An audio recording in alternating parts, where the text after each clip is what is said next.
December 1941. The humid air over Burma shimmers with heat and aviation fuel. A formation of sleek, nimble fighters cuts through the sky, Japan's new Ki-43 Oscar, dancing circles around bewildered Allied pilots. For a brief, shining moment, it seemed unstoppable. But we're here to uncover why this aerial samurai ultimately met its match, and the answer might surprise you. Our story begins in 1937, deep within Nakajima Aircraft's design halls in Tokyo. The Imperial Japanese Army Air Force had issued a demanding requirement: create a fighter that could outmaneuver anything in the sky. The result would become one of the most produced Japanese fighters of World War II, the Ki-43 Hayabusa, or Peregrine Falcon. Lead designer Hideo Itakawa faced an impossible challenge. The army demanded a fighter that could turn on a dime, climb like a rocket, and operate from the roughest jungle airstrips across the Pacific. But here's where the seeds of the Oscar's eventual downfall were planted. Every engineering decision became a compromise between agility and survivability. Picture the Ki-43 taking shape, a gossamer light airframe weighing barely 3,700 pounds empty, nearly 1,000 pounds lighter than its American contemporaries. Nakajima achieved this through obsessive weight reduction. They stripped away armor plating, installed minimal fuel protection, and armed it with just 2 rifle-caliber machine guns. The philosophy was pure samurai doctrine: speed and skill over protection, the spiritual strength of the pilot over mechanical advantage.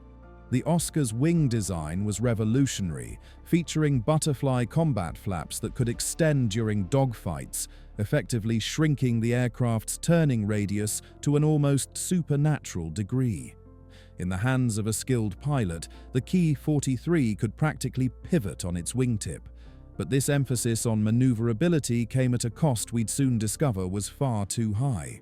By 1940, as the first production Ki-43s rolled off Nakajima's assembly lines, Japan possessed what many considered the most agile fighter aircraft in the world. The question wasn't whether it could outfly the enemy, it was whether it could outfight them when bullets started flying. That distinction, as we'll see, would prove to be the Oscar's fatal flaw. The stage was set for the Ki-43 to write its name across the Pacific sky, but would it be written in victory or tragedy? December 8, 1941. The sun rises blood red over Clark Field in the Philippines as Ki-43s of the 59th Sentai streak across the dawn sky. What follows is a masterclass in aerial dominance that would be repeated across the Pacific theater for the next 18 months. The Oscar's early war record reads like a fighter pilot's fever dream. Over Burma, Malaya, and the Dutch East Indies, these nimble warriors carved through Allied formations with surgical precision. American P-40 Warhawks, British Brewster Buffaloes, and Dutch Fokker D-25s found themselves hopelessly outclassed in turning fights that seemed to defy the laws of physics. Consider this. During the Java campaign of early 1942, Ki-43 pilot Sergeant Satoshi Anabuki claimed 13 victories in a single month. The secret wasn't just the aircraft, it was the lethal combination of machine and man. Japanese army pilots trained relentlessly in aerobatics and dogfighting, spending thousands of hours perfecting the art of aerial combat. They approached flying as meditation, each maneuver flowing into the next with Zen-like precision. The Oscar's butterfly flaps allowed impossible maneuvers.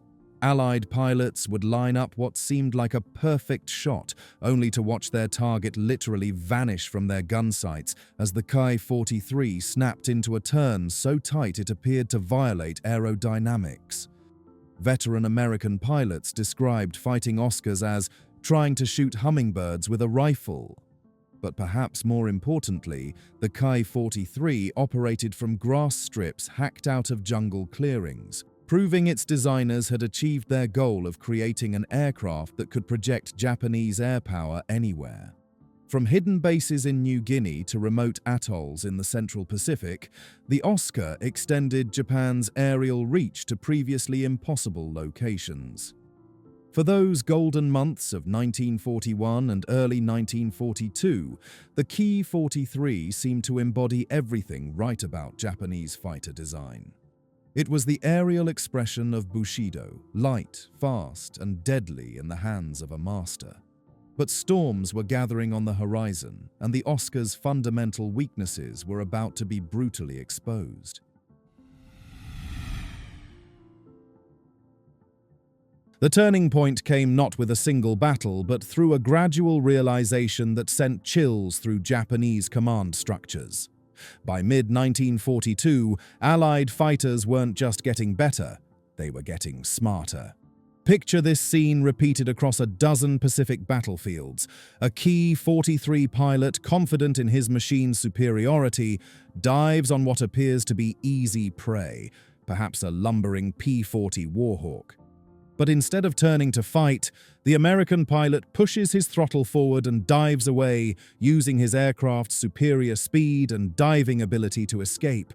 When the Oscar pilot follows, expecting an easy kill, he finds himself isolated and vulnerable as the P-40's wingman bounces him from above. The Oscar's armament became increasingly inadequate as Allied aircraft grew more robust. Those two Type 89 machine guns, firing rifle-caliber rounds, simply couldn't deliver knockout punches against aircraft like the P-38 Lightning or F-4F Wildcat. Pilots reported watching their bullets bounce harmlessly off enemy armor, while return fire from heavy 50-caliber guns turned their gossamer airframes into flying coffins. The lack of self-sealing fuel tanks proved catastrophic. Allied pilots learned that any hits to an Oscar's fuel system meant certain destruction. The aircraft would erupt in flames with horrifying regularity. American pilot Chuck Yeager later recalled, "You didn't need to shoot down a Zero or Oscar, you just needed to hit them once in the right place." By 1943, encounters with aircraft like the P-51 Mustang and Supermarine Spitfire revealed the Oscar's obsolescence. These newer fighters combined the speed and firepower the Ki-43 lacked with maneuverability that, while not matching the Oscar's supernatural agility, was more than adequate for combat. The age of pure dogfighting was ending, replaced by high-speed boom and zoom tactics that played to every one of the Oscar's weaknesses. Japanese pilots, many of them now hastily trained replacements for the skilled veterans lost in earlier battles, found themselves in aircraft that demanded perfection but offered no forgiveness for mistakes. The cracks in the armor weren't just appearing, they were becoming chasms. Behind every failed aircraft lies a story of industrial reality, and the Ki-43's decline cannot be understood without grasping the mounting crisis facing Japanese aviation by 1943. Walk through the bombed-out ruins of Nakajima's factories, smell the acrid smoke of burning aluminum and aviation fuel, and you'll understand why even the best designs couldn't save Japan's aerial war. The numbers tell a stark story. While American factories were producing over 40,000 fighters annually by 1943, Japan's entire aircraft industry barely managed 16,000 planes of all types. Every Ki-43 that rolled off the production line represented materials that couldn't be used for more advanced designs. The Oscar had become a victim of its own early success. Too important to abandon, too obsolete to compete. Japan's aviation industry faced an impossible choice. Continue mass-producing a fighter they knew was obsolete, or retool factories for advanced designs like the Ki-84 Frank, while losing precious months of production. Meanwhile, the raw materials situation grew desperate. High-grade aluminum became so scarce that later production Oscars used inferior metals that actually made the aircraft heavier and less maneuverable. The pilot shortage proved equally crippling.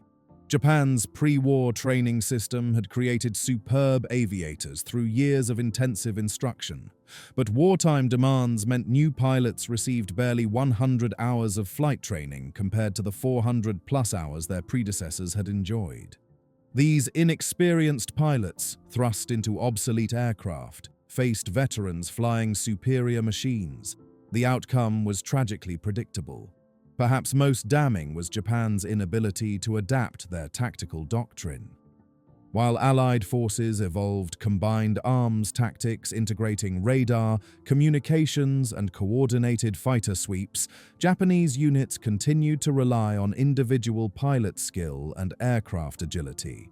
The Ki-43's design philosophy, trading protection for maneuverability, only worked when pilots possessed the skill to exploit that advantage. By 1944, the Oscar had become a symbol of Japan's broader strategic failure, clinging to outdated concepts while the enemy revolutionized aerial warfare. The fighter that had once danced through Pacific skies now struggled to survive first contact with the enemy. The true extent of the Oscar's vulnerabilities became crystal clear when Allied forces began capturing intact Ki-43s for detailed analysis. These intelligence windfalls provided crucial insights that would reshape Allied tactics and reveal just how fundamentally flawed Japan's fighter philosophy had become. In September 1942, Australian forces recovered a nearly intact Ki-43 from a crashed aircraft in New Guinea. What Allied engineers discovered in their methodical dissection shocked them and vindicated every tactical adjustment they'd been making.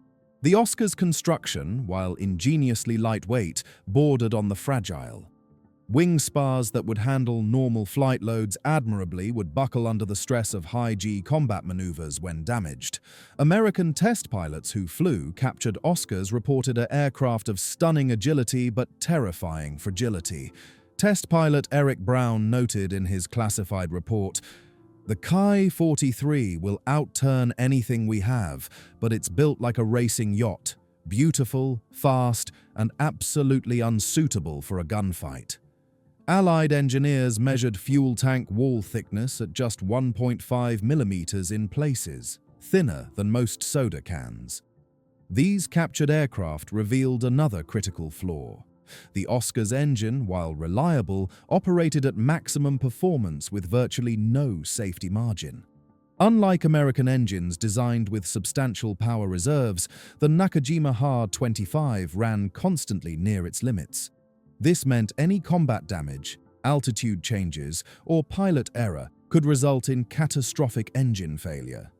Perhaps most tellingly, Allied analysis revealed that the Oscar's legendary maneuverability came with a hidden cost: structural fatigue. The very flexibility that allowed those impossible turns gradually weakened the airframe. Captured maintenance logs showed that frontline Ki-43s required major structural work after surprisingly few flight hours.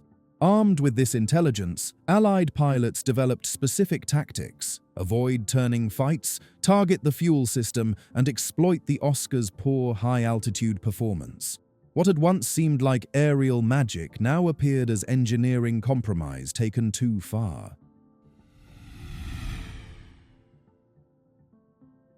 Now we arrive at the heart of our story, and the truth is more complex than simple technical specifications or production numbers. The Ki-43 Oscar didn't fail because it was poorly designed. It failed because it was perfectly designed for the wrong war. The Oscar's failure was fundamentally a failure of doctrine and strategic vision. Japanese military planners designed it for the conflict they expected to fight. Short, decisive campaigns where superior pilot skill and aircraft agility would overcome numerical disadvantages. They created an aircraft perfectly suited for the samurai ideal of individual combat excellence. But World War II, particularly in the Pacific, became something entirely different: a grinding industrial war where production capacity, technological advancement, and systematic tactical evolution determined outcomes. The Ki-43's emphasis on maneuverability over firepower and protection made sense in 1940s tactical environment, but became increasingly irrelevant as air combat evolved. Consider the broader context. While Japan produced approximately 5,900 Ki-43s throughout the war, the United States built over 15,000 P-51 Mustangs alone, plus thousands of P-47 Thunderbolts, F-4U Corsairs, and P-38 Lightnings. Each American fighter incorporated lessons learned from previous designs, benefiting from an industrial system that could afford to innovate continuously. The Oscar's real failure lay in Japan's inability to evolve beyond it. Resources that should have been directed toward next-generation fighters remained tied up in Oscar production because Japan couldn't afford the temporary production gap that retooling would create. This created a vicious cycle. Obsolete aircraft led to higher pilot losses, which created demand for more aircraft, which prevented development of better designs.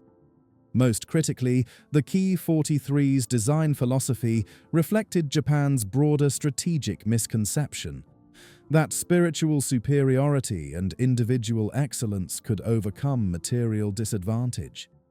This wasn't unique to aviation. It permeated Japanese military thinking throughout the war. The Oscar became a flying manifestation of this flawed premise. The aircraft that had once symbolized Japanese aerial dominance ultimately demonstrated the limits of designing for yesterday's war while fighting tomorrow's reality. The Ki-43 Oscar's story teaches us that failure often lies not in poor execution, but in pursuing perfection within the wrong paradigm. Japan created a masterpiece of dogfighting design just as dogfighting itself became obsolete. What aviation lessons from history resonate with you? Share your thoughts below and subscribe for more untold stories from the skies of World War II.